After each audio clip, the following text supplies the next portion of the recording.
Item number 27A, Hardeep Puri ji. Sir, with your permission, I rise to move for leave to introduce a bill further to amend the National Capital Territory of Delhi laws, special provisions, Second Amendment Act 2011, to extend validity of this act for a further period of 3 years from 1st January 2024 to 31st December 2026. तो देखिए सदन की कार्यवाही एक बार फिर से शुरू हो चुकी है। लोकसभा में जिस तरीके से स्मोक बम का इस्तेमाल किया गया, उसके बाद जानकारी दे रहे हैं लोकसभा के स्पीकर और ये बता रहे हैं कि जांच इसमें की जा रही है और ये पता लगाया जा रहा है कि आखिर ये दो लोग कौन हैं और किस मंशा ने इन्होंने अंदर आकर ऐसी घटना को अंजाम दिया है। लेकिन ये जरूर बता रहे हैं कि जो धुआं फैलाया गया था वो हार्मफुल नहीं था, वो कलर था, ये बताया जा रहा है। हालांकि इस पर जो विपक्ष के सांसद हैं उनकी तरफ से सवाल पूछे गए हैं, सिक्योरिटी को लेकर सवाल उठाए गए हैं। खासकर नेता विपक्ष अधीर रंजन चौधरी खड़े हुए और उन्होंने कहा कि ये सिक्योरिटी लैप्स है, ये बहुत बड़ा सिक्योरिटी लैप्स है। जो अंदर सांसद थे उन्होंने जाकर पकड़ा है उन दो लोगों को, ये अधीर रंजन चौधरी कोट करते हुए नजर आ रहे हैं। साथ ही जोड़ रहे हैं इसे पार्लियामेंट अटैक जो अब से 22 साल पहले हुआ था, उससे जोड़कर अब सवाल पूछे जा रहे हैं कि 22 साल पहले जो स्थिति थी, क्या 22 साल बाद भी वही स्थिति है? क्या संसद के अंदर घुसना और कुछ भी कैरी कर ले जाना इतना आसान है? आखिर ये इतना बड़ा सिक्योरिटी ब्रीच कैसे हुआ? देवेंद्र, पास की अगर बात कर ले प्राची, सबसे पहले तो पास में जैसा कि पहले हम लोगों ने इस बात को कहा था कि मैसूर के जो बीजेपी सांसद हैं प्रताप सिम्हा, पास पर उस सांसद का नाम भी लिखा होता है। सागर शर्मा के लिए जो पास बना है उस पर प्रताप सिम्हा, जो कि 2014 में भी सांसद है, 2019 में भी सांसद हैं, उनका नाम उस पर मेंशन है। और इस पे जो बारकोड होता है, उस बारकोड को आप जैसे स्क्रीन पे टच कराते हो फिर सारा डिटेल सिक्योरिटी सिस्टम में आता है। उसके आधार पर अगर अप्रूव्ड है तो आपको एंट्री मिल जाती है। और हम लोग जैसे बार बार इस बात को कह रहे हैं कि सेम डे पास तो बन ही नहीं सकता, आपको एक दिन पहले ही पास बनाना होता है, क्योंकि आपको इतने सारे डिटेल्स देने होते हैं, उसका बाकायदा फॉर्म होता है। तो इतनी सारी प्रक्रियाओं को तो ऑलरेडी बनाया गया है, लेकिन उसके बावजूद इस तरह की चूक होना, चूक मैं वहां पे सिर्फ मान रहा हूं जंप करने को लेकर। तो प्राची, इसमें एकदम से एक ऑब्जेक्टिव व्यू जरूर ये रखना चाहिए कि उसको आपको कैसे पता चलेगा कोई व्यक्ति जंप करेगा या नहीं करेगा। कल को मान लीजिए कोई सिक्योरिटी पर्सन वाला कुछ कर दे, कोई जर्नलिस्ट ऊपर से जंप कर जाए, तो उसको तो आप चेक कर ही नहीं सकते। ये जरूर चेक कर सकते हैं कि ये कैसे संभव था कि इतना बड़ा स्प्रे लेके कोई अंदर चला जाए, ये कैसे संभव हुआ कि, और उस स्प्रे की जगह कुछ भी और हो सकता था।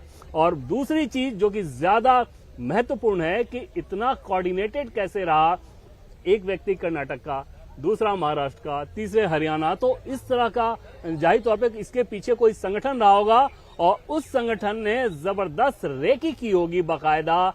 अंदर संभव है कि ये लोग पहले जाके एक बार सारा कुछ चेक कर लिए होंगे और जिस कॉन्फिडेंस के साथ जंप करने के बावजूद वो भाग रहा था, ऐसा लग रहा था कि उसको ये समझ है। ये वो पास है जो सागर शर्मा का बनाया गया है और ये उसका नाम इस पर मेंशन है। साथ ही साथ जिस एमपी के थ्रू ये पास बना है, एमपी का नाम भी है, यानी कि प्रताप सिम्हा का नाम भी इस पर लिखा हुआ है। ये सागर शर्मा जो लड़का नीचे कूदा था, जो कर्नाटक का है, ऐसा जानकारी अभी तक आ रही है, ये नीचे कूदा था और इन्होंने ही वहां पर फिर धुआं फैलाने की कोशिश की थी। दूसरा जो शख्स है उसके बारे में अभी डिटेलिंग सामने नहीं आई है, लेकिन आप देखिए दो लोग बाहर थे, दो लोग बाहर प्रदर्शन कर रहे थे, वो भी येलो कलर का एक स्प्रे करते हैं और वो जो स्प्रे हमने आपको दिखाया था वो कोई छोटा मोटा स्प्रे तो था नहीं। अगर उसी साइज का स्प्रे अंदर लेकर कोई व्यक्ति गया है तो ये सवाल है कि आखिर वो स्प्रे लेकर अंदर जाने में कामयाब कैसे हो गया।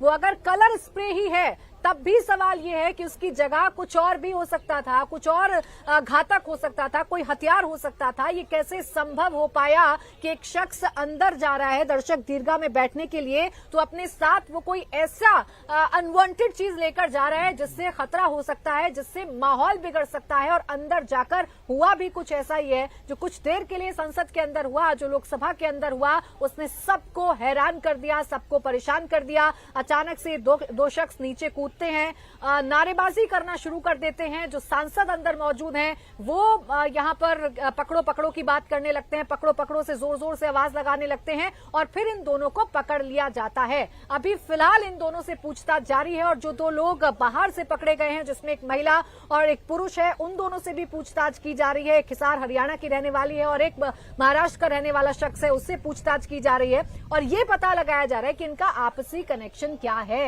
ये अगर इकट्ठा हुए हुए हैं एक जगह पर, अगर दो लोगों ने पार्लियामेंट के बाहर प्रदर्शन किया है और दो लोग अगर अंदर हैं और दोनों का पैटर्न अगर एक जैसा है, वही येलो कलर की गैस छोड़नी है, तो आखिर इसके पीछे की मंशा क्या है? ये आए कैसे हैं, ये एकजुट हुए कैसे हैं, ये बड़ा सवाल है। प्राची हाउस की जी जी जी देखिए प्राची, ये बहुत साफ है कि ये बहुत बड़ा षड्यंत्र है, प्री प्लान्ड कंस्पिरेसी है और बहुत सारी शंकाएं आ रही है मन में कि जॉर्ज सोरोस जो कि एक इंटरनेशनल कंस्पिरेटर तो है ही, और उन्होंने बहुत ही दावे किए हैं कि वो मोदी जी को हराएंगे 2024 में। और आपको याद होगा सीएए के टाइम पे स्टूडेंट्स जैसे मोबिलाइज किए गए थे सोशल मीडिया के थ्रू और बहुत अलग अलग तरीकों से क्रिप्टो करेंसी यूज की गई थी।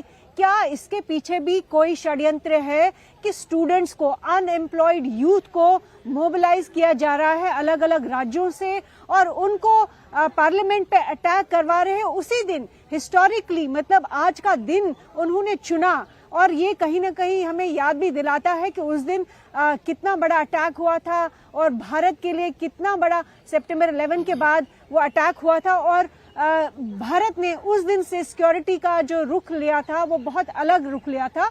और आज की डेट में हम देख रहे हैं कि सिक्योरिटी ब्रीच फिर से हो रहा है, सिक्योरिटी लैप्स फिर से हो रहा है। तो कहाँ कमी रह रही है, वो उस पर बहुत बड़ा प्रश्न है। और साथ ही साथ क्या इसमें कोई पॉलिटिकल षड्यंत्र भी है, राजनीतिक षड्यंत्र भी है? क्योंकि जिस तरह की नारेबाजी हुई है कि तानाशाही नहीं चलेगी और जिस तरह से ये कह रहे हैं कि इनके पास नौकरियां नहीं थी, अनएम्प्लॉयमेंट के लिए प्रोटेस्ट किया जा रहा था, तो क्या इसके पीछे इंटरनेशनल एक पॉलिटिकल कंस्पिरेसी है? क्या इसमें विपक्ष जुड़ा है?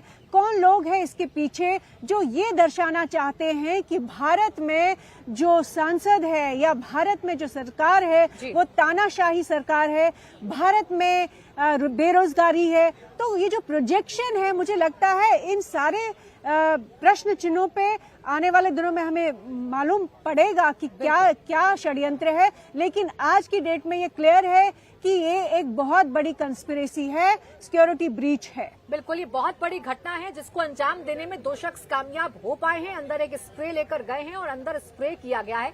अभी जांच की जा रही है इस पूरे मामले की। Anti terror unit special cell इस मामले की जांच कर रही है और दिल्ली पुलिस भी पार्लियामेंट के अंदर गई है, वो भी जांच कर रही है।